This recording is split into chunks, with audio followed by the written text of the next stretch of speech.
My mom let her abusive boyfriend ruin our childhood and lost custody because of it. Now 5 years later, she wants us to do family therapy together so we can heal and be a family again. Posted by you/Pure Clown Energy. Hello all, I, 23F, am in a bit of a pickle, and currently, the majority of my family is against me. My mother, 41F, has 6 kids in total, myself, my sisters, 22F, 19F, 17F, 16F, and my brother, 23M. Growing up was pretty much hell for all of us. My mother never had a good track record of picking good men, and many times, my siblings and I witnessed her boyfriends beating or berating her. Her second boyfriend would often hit us when we were younger as well. There's a lot more to it, but then this post would be very long. However, about 5 years ago, my mother lost custody of my 3 younger sisters due to SA from her most recent ex-boyfriend. We didn't want our sisters in foster care, so my brother and I begged our grandmother to take them in until we could come up with a plan or take custody ourselves. Dramatic, I know, but in my eyes, it has always been my siblings and me against the world. My grandmother, the saint she is, took my sisters in and told my brother and me not to worry about getting custody because we should be focusing on our lives in college. While we were hesitant at first, we decided to head off to college to build up some stability. I ended up dropping out of college because I couldn't afford the tuition, but my brother graduated last year. My sisters have been happy living with my grandmother, and she loves having them around. She always says she gets to see her grandbabies every day, and it's a blessing. They are comfortable living with her, and my grandmother has no plans to stop caring for them. Now, back to my mom. When she lost custody, my siblings, my grandmother, and I all went no contact with her. About 2 months ago, my mother emailed me, saying she wanted to reconnect and do family therapy. At first, I didn't mention it to my siblings because, in a sense, I felt like I was protecting them. However, she sent me a second email the following month, explaining that she had broken up with her boyfriend and really missed us. She wanted to do family therapy because she had a lot of built-up pain, and she knew we probably did as well. I talked to my grandmother about it, and she told me I should ask my siblings and let it be their choice. When I spoke to my siblings, the youngest ones were on board because they missed our mom. However, my other siblings and I were hesitant. But for the sake of my younger siblings, I responded to my mom, and we set up a time to meet. About 3 weeks ago, we met at a restaurant. My mother looked exhausted but eager to see us. I declined a hug because I wasn't comfortable with it, and my mother looked pissed. As we caught up, she asked if my younger siblings would consider coming back home and if she could regain custody. My younger siblings seemed unsure, and I could tell they were uncomfortable. I tried to change the subject, but my mom brought it back up. She kept talking about how we could be a family again now that we were older and how she wanted to rebuild what was broken. The rest of the meeting became a blur for me because I mentally checked out. A lot of buried emotions resurfaced, and I shut down. Later that night, I received an email from my mom saying she was really upset that I didn't hug her or say goodbye. She said it was giving a bad impression to my younger siblings and that they might start mistreating her as well. I'm not going to lie, that email filled me with anger because she had a lot of audacity. I didn't respond, but I soon received another email, which was just a confirmation for our first family therapy session. We had the session yesterday. It started with the usual introductory process and familiarization. Later in the session, my mom kept going on about how she did everything she could to protect us, etc. The silence from my siblings and me was loud, and the therapist asked how we felt about what she said. My other siblings stayed quiet. I wasn't planning on speaking either, but then my mom said something that made me snap. She told the therapist that I had told my siblings not to say anything because I wanted to turn them against her and that she had scheduled this session to bring us together, not tear us apart. At that moment, I lost it. I started screaming that she wasn't a good mother and that she did nothing to protect us. She constantly vented to me about her relationships and problems, which led me to internalize her issues as my own. She never protected my brother when her boyfriends beat him for trying to defend her or my sisters. She never even thought to report her ex when my sisters first came to her about the abuse they suffered at his hands. I went off about a lot of other things, but by that point, she was bawling, and so were my siblings. I told the therapist that if anyone was splitting the family up, it was her, with her stupidity, ignorance, and outright neglect. I was breathing heavily after my outburst, and looking back, I'm not proud of how I lost control. The therapist suggested we take a break, but I told them I was done. I refused to sit there and listen to her try to blame me for her actions and problems. The session ended quickly after that. Later that night, my phone started blowing up with calls and texts from my mother's side of the family. They berated me, saying I was a horrible person for hurting my mother and making her feel terrible. They ranted about how she was trying to turn over a new leaf and rebuild a relationship with us. After all the calls and texts, I've been feeling like a crappy person for what I said to my mom. So, honestly, am I the jerk here? Up in the comments. I honestly don't even know where to begin. I'm crying because the support has been extremely overwhelming, and for once, I feel heard and seen, outside of my grandmother, of course. I truly appreciate the support. I have tried to read all the comments, but they keep rolling in. Again, thank you guys so much. I will add some context since I didn't elaborate much before because I didn't want to type a novel and make anyone read so much. My grandmother, she is my mom's mom. She cut my mom off because my mom would constantly steal money from her or sneak boys into the house, knowing my grandmother wouldn't approve. My grandmother is an SA survivor of my grandfather, my mom's dad. She actually took him to court to get him arrested, which is why she is essentially the black sheep to the majority of our family. My grandmother explained to me when I was much older that our family has a lot of SA history involving family members. Our family is highly religious and believes that we should pray over them every day to heal them. Why I felt awful, my mother is also a victim of abuse, and I felt like a hypocrite for calling her out and saying what I did, as if I wasn't taking her abuse into account. However, as many of you have mentioned, even as a victim, she still allowed the abuse to happen. I think reading that is what made me start crying. My siblings and I never got counseling because we just thought it was our fault that we experienced the abuse. In our past conversations, we often try to carry the burden of not protecting our mom more. My mom's side of the family, they are enablers and abusers themselves. My grandmother has countless stories about them.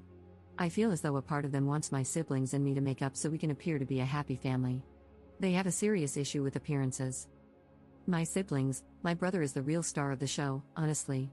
Before we even made it to the first session, he told my youngest sister that our mom would probably say a lot of things, but if she wasn't ready to talk or if she wanted solo therapy, he would pay for it in full. After the session, she decided to go for it because she has a lot of complicated feelings about our mom. My other sisters are still emotionally distraught. They thanked me for speaking the truth and saying what needed to be said. They said they couldn't say anything because they didn't know how to word it. Like me, they didn't want to be cruel. I truly appreciate all of the comments and the reassurance. I sent my grandmother the post, and she said all of you guys are rock stars and that the majority of you are right, that my mother is a C&T. If you guys have any more questions, please feel free to ask. This has been a huge step for me in getting my own therapy because I let a lot of this build up over the years. My tangent to my mom went on for a few minutes before I had to stop because I was so pissed. Update 1 day later. Hey all, update for those who wanted it. Also, heavy abuse trigger warning because I will get emotional and vent a bit later on in this update. If you are a childhood abuse survivor, I wouldn't recommend reading past this since it could possibly be triggering. My siblings and I have decided to go no contact with our mother for good. It was a hard conversation this morning, and I felt like a jerk again. I felt like my outburst persuaded them to make that decision so I wouldn't be upset with them. Yet they reassured me throughout the whole conversation that they didn't like that she didn't even apologize, even when she had the opportunity to. My siblings and I are still struggling with the fact that she won't change, and she probably never will. The driving force for it was the email I got from my mother at 4 a.m. today. I copied and pasted it here. Dear Juju, my nickname when I was younger, I am truly hurt and devastated that you went public with a private matter. Your Auntie May showed me your Reddit post, and yet you continue to try to villainize me. I was going to explain myself further in therapy, but I'm in a new relationship now with a very loving man. He was the main one who encouraged me to extend an olive branch to you all. I was going to surprise you and your siblings in therapy. However, you ruined it. I stayed my distance from you all because, after losing your sisters, it made me realize I couldn't even look at myself in the mirror anymore. It made me realize how much of a worthless piece of crap I was. You calling me a worthless WHRE of a mother was uncalled for. In those relationships, I couldn't just simply walk away. Where would I have gone? What about you guys? Do you not think it ate me up inside every time you cried? Every time I did try to protect you guys, only to get the crap beaten out of me? Being knocked out cold and not knowing if you were safe or not? Did any of that not matter to you? I'm trying to redeem myself while also being a victim, and you simply can't get your own head out of your rear.